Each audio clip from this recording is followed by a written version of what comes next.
This is your life, this the New London Theatre, and in a moment I hope this stage will be filled with some of the most fascinating people it's been my fortune to meet. Right now, we're counting down the seconds to what I hope will be the climax of months of careful planning and thousands of miles of traveling to bring you a real cracker of a Christmas story. A story about someone who has been, not without justification, described as the most famous man on earth. Someone whose story has reached a milestone quite recently, a historic milestone, which is why he believes he's coming to a television studio to give an interview about it. Not to me, and not in front of an audience.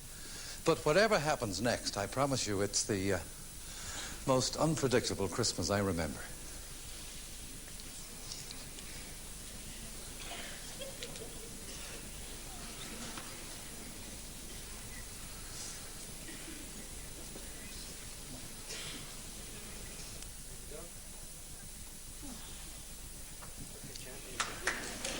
Get straight in. Hello, champ, and a very special welcome to your second favorite city of London. For what I can say is a three-time champion of the world, tonight's Muhammad Ali. This is your life. Go on. Come on down the stage. Just on to the man. We've got some lovely surprises for you. Very promising. Really enjoyed it.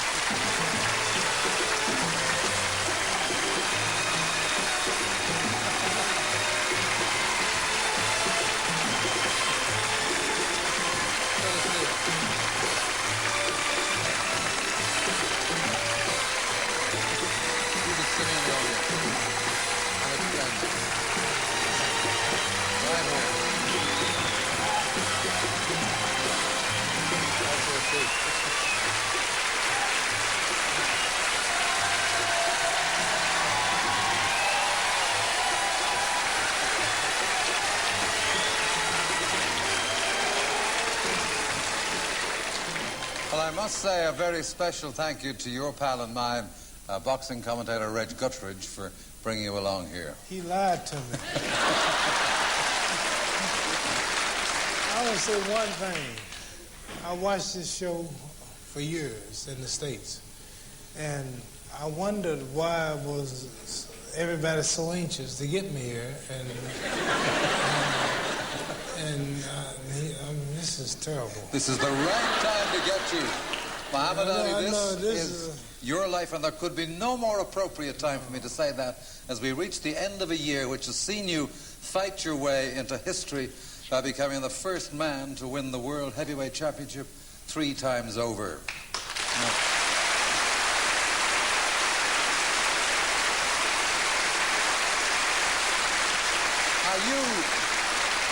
You have fought in a total of 59 professional matches the world over, but for our next surprise, Muhammad, I want to remind you of a match which showed you a very uncharacteristic side. Well, I didn't know at the time, but later you told me you were scared of me. Of course, your wife, Veronica.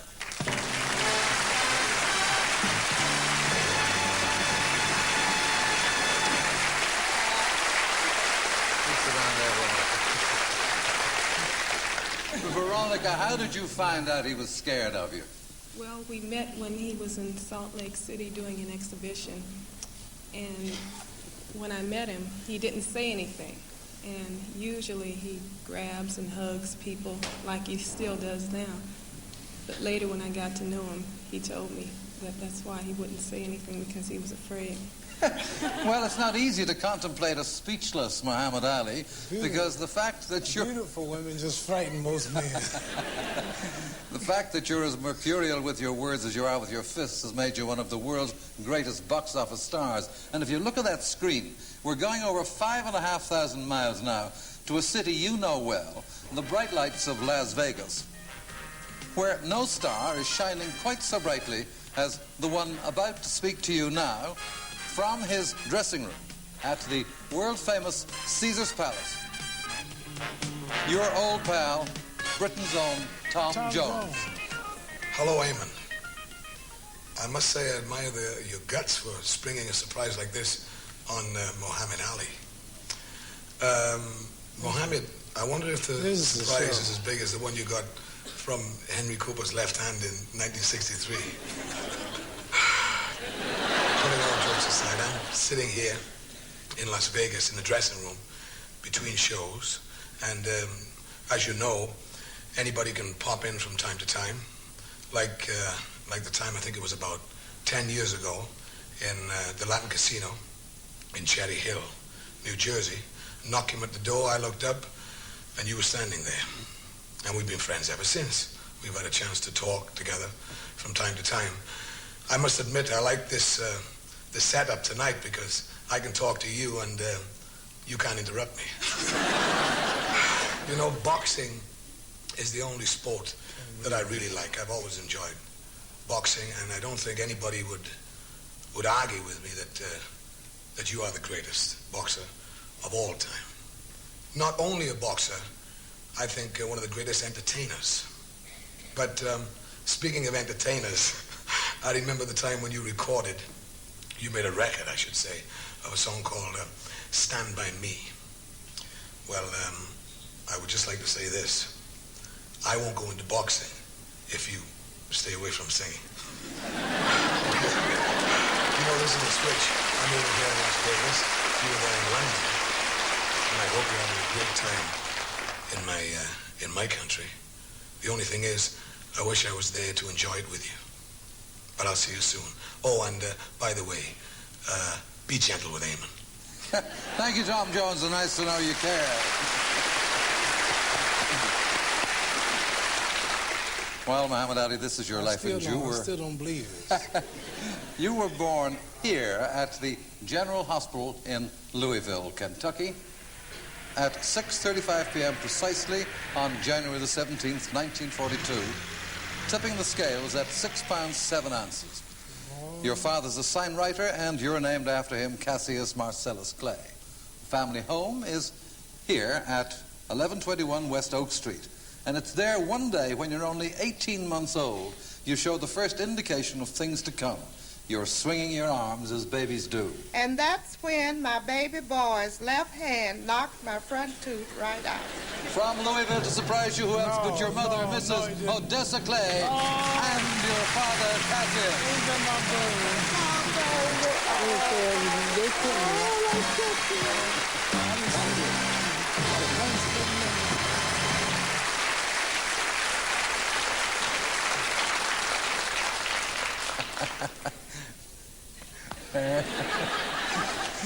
Odessa, how did you come? When did you get here? Yes. Don't answer any questions. Okay. You tell me how you came to be the champ's first victim. Well, Ollie was always a large baby, and when he was a few months old, he looked like a miniature boxer. And when he was 18 months old, he was very strong and had big muscular arms. So one day he was swinging his arms like babies will do. I wasn't looking, and he hit me in the mouth and knocked a tooth out. And later I had to go to a dentist because it had loosened my other tooth. Cassius, I know his nickname for you is Cash, but what does he call his mother? Bird. Bird. Odessa, where does he get the bird from? Well, Ollie, Him. Ollie used to always tell me, say, you have a small nose, just like a bird. So they call me. Well, today, Muhammad, you must be one of the most photographed men in the world. But thanks to your mother, we can show a rare picture of the future world champ, aged just 2.5. Sitting next to your baby brother, who's 18 months younger. And looking at that picture, you can recognize that we have beautiful parents. We've flown him from his home in Chicago, your brother Rahman Ali.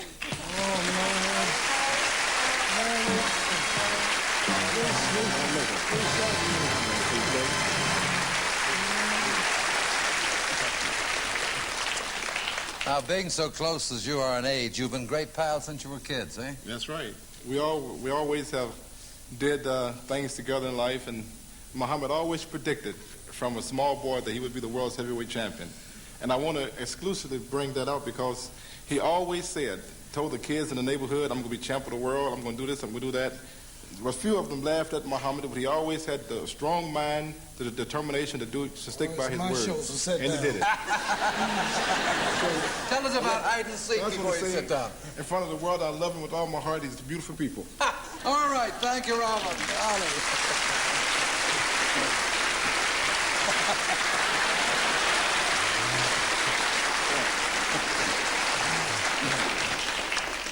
Well, Muhammad, I know that hometown of yours has a great place in your affections. Did which you all is... pay all the plane fare? Yes, but we also hit the road to Louisville, if you look. And we went down Dixie Highway, to be exact, to a place where you were a regular customer as a youngster. Waddell's Barbershop, where your favorite barber is still at work. Hi, Gigi. And the barber is, of course, your father's eldest sister, your Aunt Eva. Hi, Muhammad. Let me explain why they call you Gigi. When I changed your diapers, all you could say was Gigi. Later on, you said Gigi meant golden gloves. I became a barber because I had 8 brothers' hair to cut. So I had plenty of experience. Now, when you come into the barber shop, all you do is stop the traffic. Hey, Muhammad, you'll never guess whose hair I've been cutting. Jimmy Ellis. Hi, Mom. You know, we go back a long time. You know, we had our ups and downs together, man. You know, we slept side by side, fought side by side. You have a lot of personal things. And I want to say thanks, man. You've been just like a brother to me. Another satisfied customer. Next. And in a Louisville cloudburst, that hometown pal of yours showed us how, as a kid, you used to race the school bus to keep training. Now, incredible to think that one day you, too, would fight each other for the World Championship, a fight you won. But let's catch up with Jimmy Ellis now at his destination. Hey, Muhammad. It's your school teacher from way back. This is Carter. Hello, Muhammad. You remember your old school, Virginia Avenue School? How did you come in? I remember you. Muhammad, it was in this very room that I taught you when you were 8 years old She's in still the 3rd there. grade. And you sat in this seat where Don Tavis is sitting now. He is somewhat like you. I remember when you were at that age. I reprimanded you one day because you didn't follow directions. And when I reprimanded you, your classmates answered, Miss Carter, did you ever see him fight? And then I answered, fight? Who has ever done anything with fighting? But now I laugh about that because since I've left the classroom, I've directed the YWCA, and I sent for you to make a speech. You not only made the speech, you brought me $10,000 for the drive and wrote the check right there. Now many boys and girls are happy because of the $10,000 that you gave. So fighting did do something for you. Muhammad, the kids have a message for you.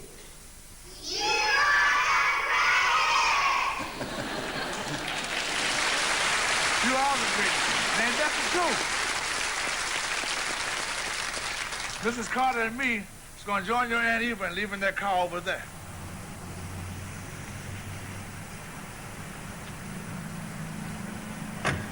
And boy, are you in for a shock. From Louisville Airport, they flew right here to London. Your Aunt Eva, your former schoolmistress, Mrs. Gladys Carter, Miss Carter. and just a little drier, your old pal, Jimmy Ellis.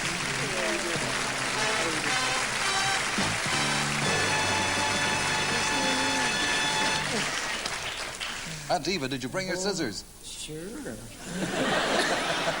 And it looks like he needs a haircut right now. I can't believe this. Well, now, Muhammad, as we've just seen, when it rains in Louisville, it pulls no punches. I didn't know you all could lie so much.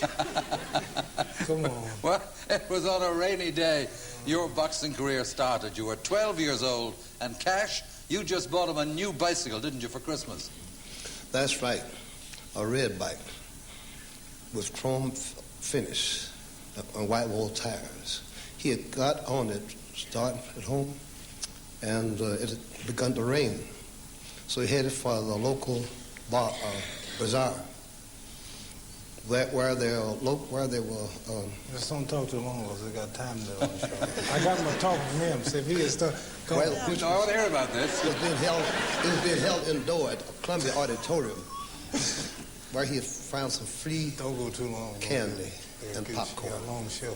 Okay, so you look for your free candy and popcorn, and you park your gleaming new bicycle at the door of the auditorium. But when the popcorn and the candy are finished, Mohammed, it's time to go That's home. why my talk has started, so I know it. What happened when you go to collect that bike, the pride of your young life? Where was your bike? I couldn't find it. You couldn't find it, that's right. It was stolen. You don't have my bike here. No.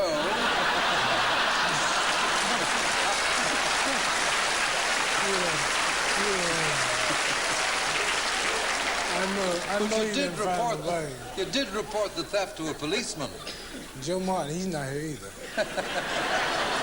Well, I know that you when you tell that policeman what you're going to do to whoever stole that treasured Christmas gift from your father. You said I'm going to whip him. And I said before that, you better learn to fight. Oh, that's a Yes, tape. that same policeman That's from a tape. 24 years He's ago. not Now retired Louisville police officer Joe Martin. And also from Louisville, your great friend and boyhood trainer, Fred Stoner. Man. Well, now, Joe, he'd come to the right man to complain about his bike, because in your spare time you ran a boxing gym in those days. That's true. And he was very enthused about boxing at that time. And I had a show on television every week, Amateur Boxing, Tomorrow's Champions. And wasn't but a short time I put him on that show, and that was his first boxing match, was on television. In Louisville, Tell you something funny. There you are, Muhammad. I have a picture of you. What? That's when you made you stepped in front of the cameras for the first time. What were you going to tell me? Why'd you show that picture?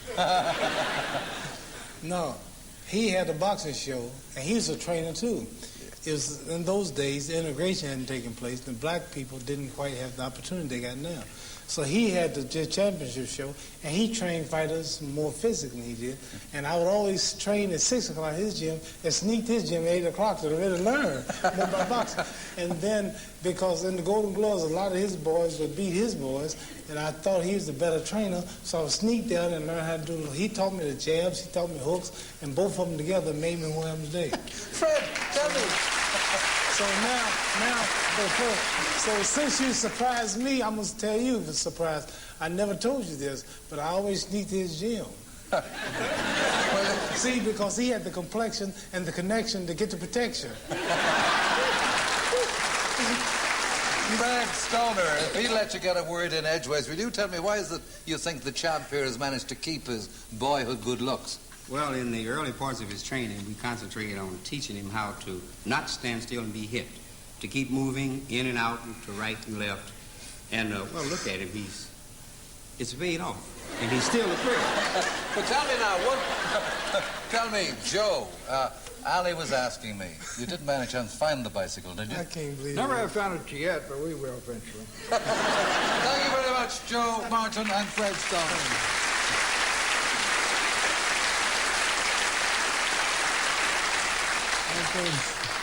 This is a show. Well, as Joe Martin has told us, your first ever match in a boxing ring was on that television show, Tomorrow's Champions, and we set out to find the first person in the world who came out fighting at that first bell against the future world champion.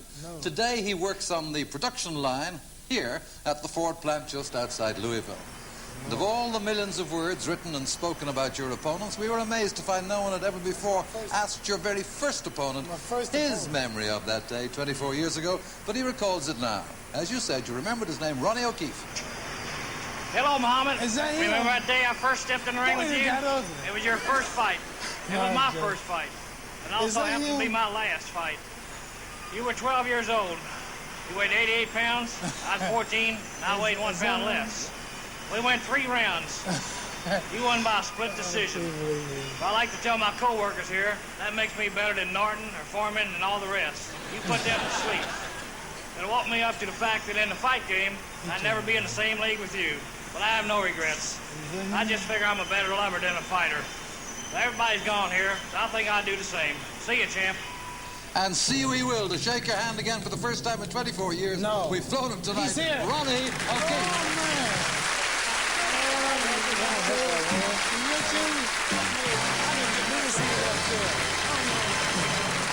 Was that you?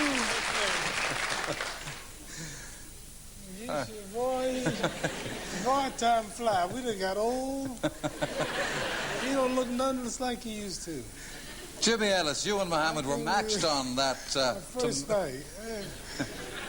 tomorrow's Champions program. I don't know if Muhammad remembers it, but Here's you my do. First fight.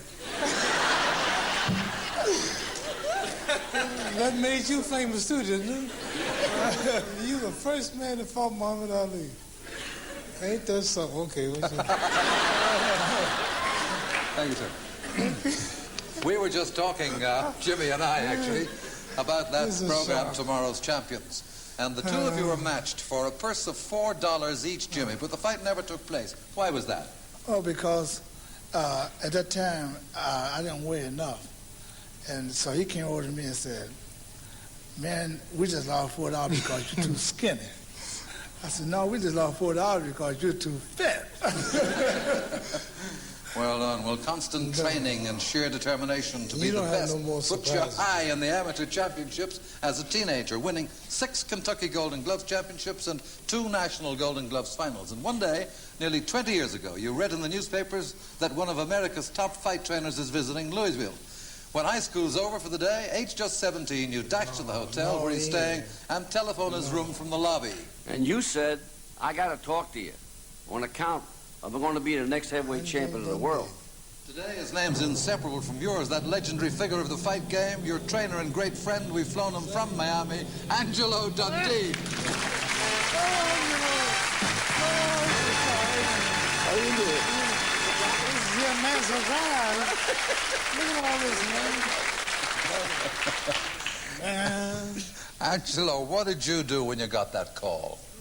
Well, I'll tell you, he came on like Can I tell you gangbusters. just what I said? Yeah, well, he said, my name is Cassius Marcellus Clay Jr. I'm the Golden Glove champion of Louisville, Kentucky. I won the Pan American Games. I'm going to be Olympic champion. I'm Purdy, and I want to talk to you. All times, right? Right? So he come up and, what else could I do? The TV program stunk, so he came up and I started talking to him. But I'll tell you, it's been a great feeling to be with this guy because it's a misconception of Muhammad. Everybody says, my God, he must be tough to get along with. Easiest fighter I ever trained. Never had a problem. We never had one argument. It's dynamite. And it's been this way from the beginning. And let me tell you something. It's a great, great feeling to be, be involved with a living legend like you, Muhammad. And I mean that sincerely because you are the greatest. Also, one thing else.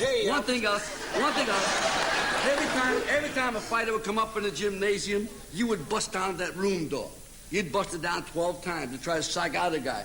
Do me a favor, buy me a door for Christmas. Thank you, Angelo Dundee.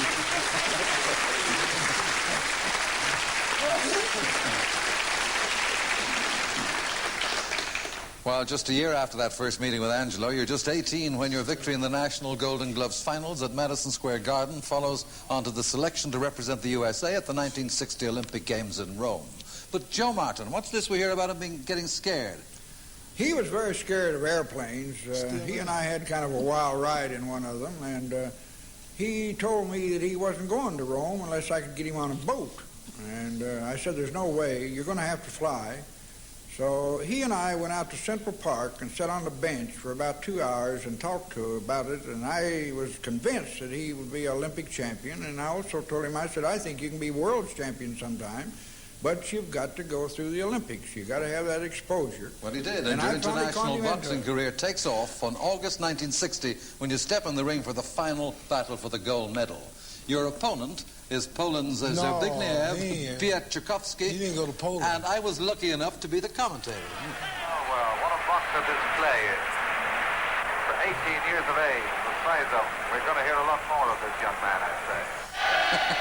Well, I reckon I've made worse predictions, in fact. The world hasn't stopped hearing about you ever since that Olympic victory, which significantly affected the rest of your life. No. Well, it's 18 years ago, isn't it? He's not here. Have you ever seen him since? You didn't go to Poland, no. Have you ever seen him since? No, you can get these I'll tell you what he's doing. He's passing on the kind of experience he learned the hard way fighting you, because he's now one of Poland's national boxing coaches. No. He was old And enough we've for it. flown him from his home near Krakow, Ziggy Pietchikowski. No, man! No, man! You speak English? No kidding. Man, come on, show me that. Show me that. Thank you, Ziggy. He speaks English too a little bit. And, Is that, oh man, this is really a surprise. can I go on? Well, back home in Louisville, a group of businessmen get together to sponsor you as a professional fighter, and with some of the proceeds of that deal, you buy yourself your first car, a glistening Cadillac. And one day, soon after your triumphant return from Rome, you're to visit a local children's hospital in Louisville with another Olympic gold medalist who flies in from Nashville. And proudly you drive your new car to collect the visitor. But what I'll never forget is the great big sign he hung around the car. To this day, a great family friend. She won 3 gold medals as a sprinter in Rome. We've flown her from Nashville, Wilma Rudolph. Oh, this is a shame.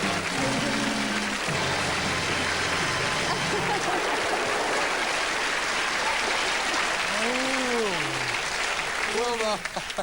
Ain't she pretty? Look at Wilma. Wilma, what was that huge sign he'd hung around his Cadillac? Well, the huge sign was Olympic champions. And we drove around Louisville, Kentucky, and on the car was Wilma Rudolph and Cassius Clay, and he was yelling out the window, "We are the Olympic champions." But I think it was all just show, you know. I agree with Veronica. He's quite bashful. How do you know? Did you know him well since, and what else he does besides his sporting game? After he's been at the top for so long, I would really like to commend you for all the wonderful work you've done with underprivileged children. And I have worked with you, and I'd like to say to you, thank you. Thank you, Wilma Rudolph.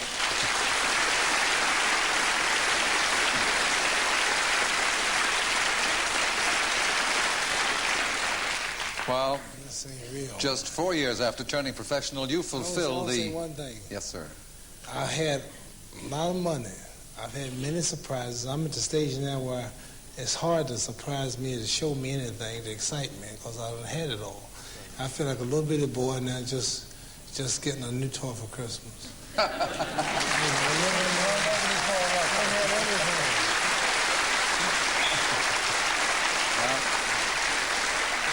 This is the only thing that could really shock me, something like this.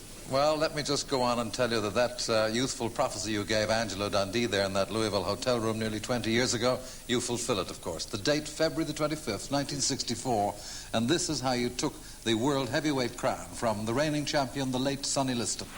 Liston seems bewildered. He's unable to cope with Clay's sharpshooting.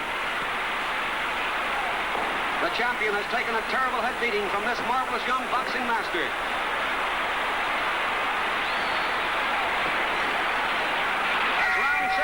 Liston moves very wearily to his corner. Pandemonium has broken loose. Sonny Liston has not come out for round 7.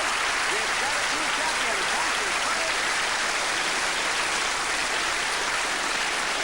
Well, Muhammad, that inimitable style of yours has challenged the descriptive talents of writers and commentators the world over. But a phrase you'll always be remembered by came from an unexpected source. I still say it to this day, champ. He floats like a butterfly and he stings like a bee. He's been in your corner for 14 years and 44 fights, floating in from New York, Drew Bundini Brown.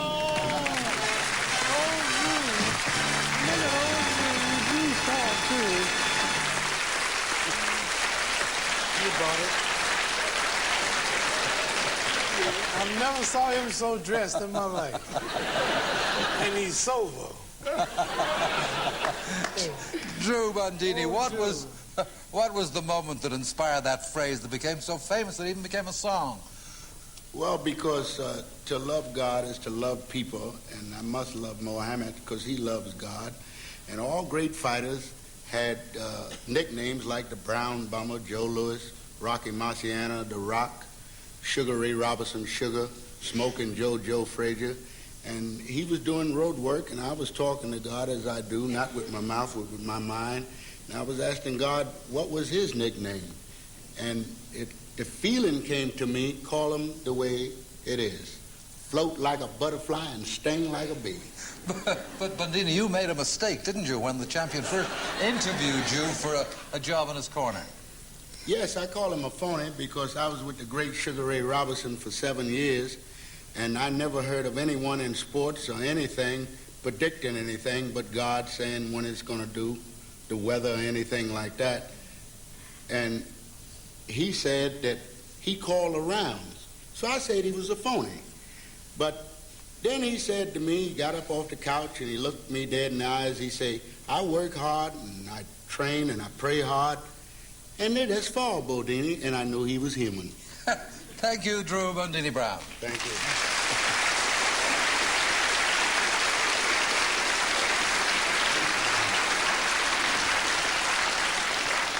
Well, Mohammed, you've a lot of tactical secrets for inside the ring, but outside the ring, we didn't know you had a secret call sign. It goes like this. He was best man at your wedding. You were best man at his. We flew him from his Vegas Hollywood photographer, Howard Bingham.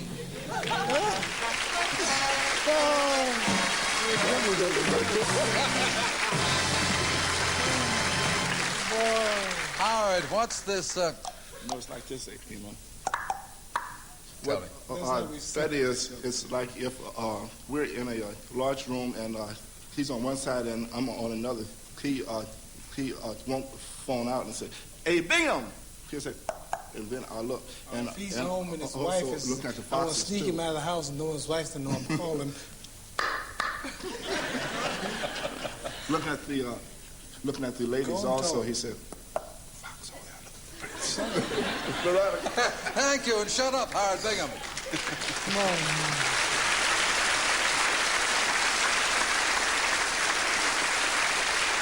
Well, in 1966, you travelled to London to defend your world championship against the reigning British and European champion, who'd given you something to remember him by in your first meeting in 1963, as Tom Jones mentioned earlier. Now you meet again at Highbury, London, 3 years later on May the 21st. And there was no chance of his missing this rematch tonight. Britain's own former champion, Henry Cooper. No.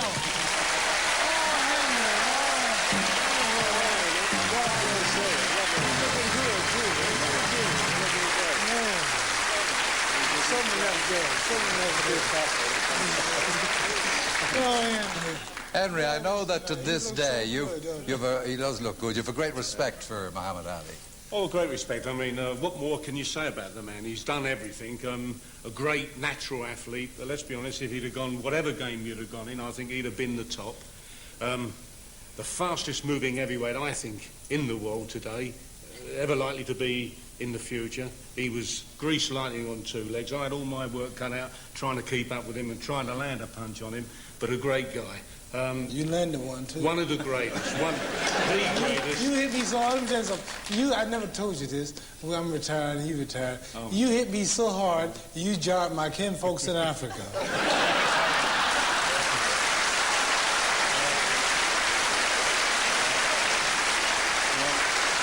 To be honest, have a look at him. He's not a bad-looking fellow as well, is he? Can't be bad. You don't look so bad yourself. Thank you, Henry Cooper.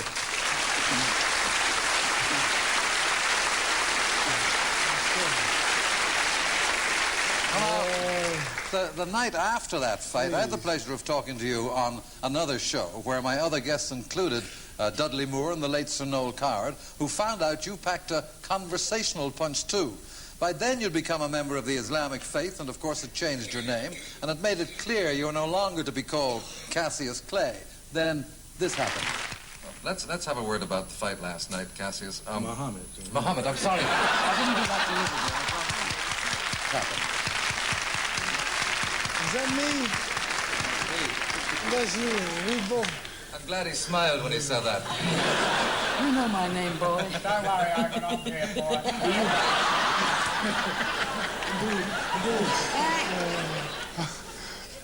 You remember that? Yeah, I almost hit you that day.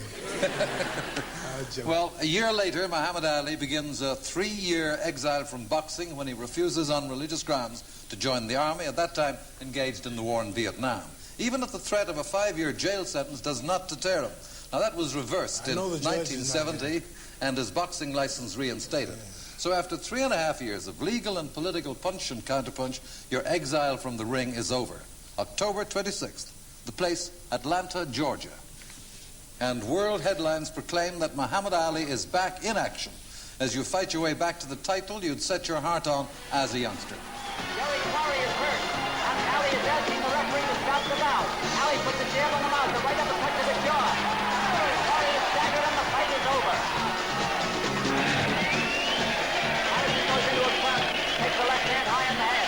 Ali drives the right over the head, drives the right to the head. A left on the chin thrown by Muhammad Ali, and raising right to the jaw. A left and a right to the head.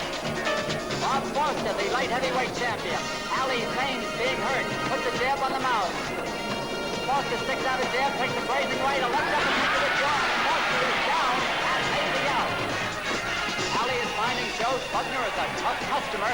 Bugner back to the rope, both hands to the head by Ali. Bugner hooks the left that goes over the head, drives Ali into the ropes and holds him there. Norton moves into Ali, driving both hands to the body, and the referee gets him out of a clinch.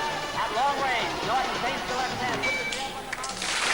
And of course, you went into the record books on September the 15th this year by beating Leon Spinks to become, as I said, the only man to win the world heavyweight title 3 times. Now, instead of resting, you go straight into making the film Freedom Road. Muhammad Ali, actor, playing the part of a former slave who becomes America's first black senator. But on the subject of acting, if you look at that screen, an international film star friend of yours recalls a film you made with him in 1962, Requiem for a Heavyweight, and remembers stepping into the ring with you for a fight sequence in that film. From Hollywood now, Anthony Quinn. Young man, I want to say that to me, you're one of the greatest athletes that's ever lived. But now I understand that you're coming into my field. Now, I want to warn you, and you be careful. Last time you knocked me out in 8 rounds. This time, I'm going to go the full 15 with you, okay? I wish I were there with you tonight. You deserve everything and all the kudos that are thrown at you. You're one of the greatest, really. Thank you, Anthony Quinn.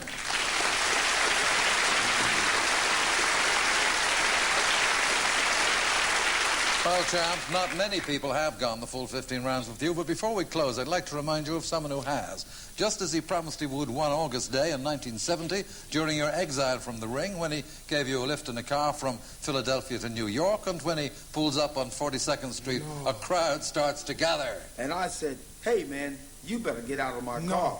Not Joe people Frazier. might think you and I are good pals. No, You've described him as the fighter you most admire, your old adversary. We've flown him from Philadelphia. Not Joe Frazier. Smoking Joe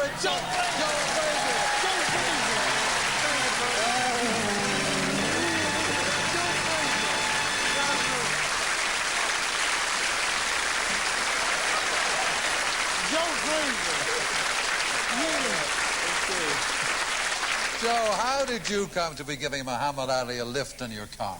Well, number one, I had a chance to move around in Philadelphia, and I went to one of the hotels, and I promised to give him a ride to New York City that day.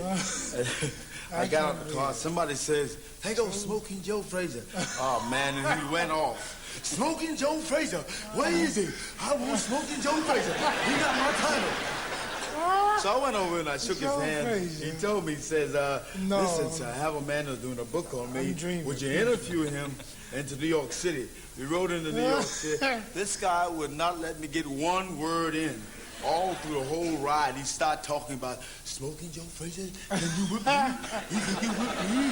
So Joe, Smoking Joe Frazier. See, I wrote a poem. He said, Joe, come out smoking. I'll be poking, pouring water on that smoking. He said, I might amaze you. I will be tired smoking Joe Frazier. all through the whole time in New York, from Philadelphia to New York City, I had to go through that noise all the way. What did you do? So I had a chance. We got into New York City, 42nd. He slapped me.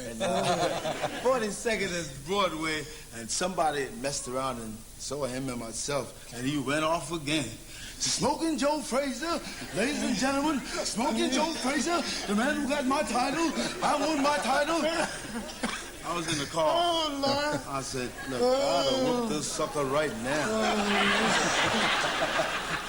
So after a while, he got back in the car and kind of cooled down some. I said, hey, man, cool it off. You know what I mean? So he said, a song. Start singing. He started singing.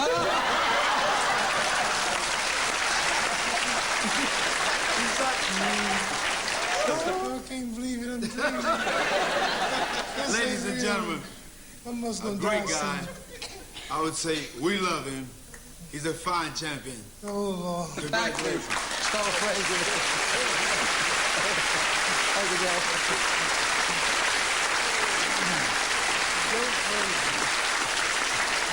Joe Frazier. I'll say one thing. I might see how you got the other people. How did you get Joe Frazier here? My man, Joe Frazier. I want you to listen to this, Muhammad. As a boy, you worship one particular... I am, just about. But I want to remind you of one particular boxing hero who later in life you got to know and who sadly cannot be here because, as you know, he recently underwent massive heart surgery which has affected his powers of speech. But such is his high regard for you that here, in his home in Las Vegas, all the bravery that went into winning of those trophies went into this brief greeting to you. Hello, Muhammad. When you were a little boy, you just watched me on television. Now I enjoy watching you on television. But I'm sorry I couldn't be with you. The Brown Bomber himself, the great Joe Louis. Listen, how you doing? Thank you, Joe Louis. A fighter still. And there, Muhammad Ali, we come to the end of our Christmas surprise package, except for one thing. Well, two, actually. With Veronica's consent, they're not, as you thought, tucked up in bed just yet. They're here with their nanny, your children, Hannah, age 2, and Layla, nearly 1.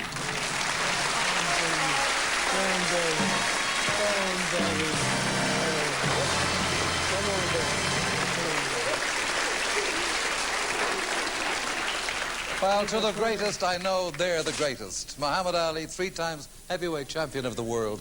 This is your life. Thank you.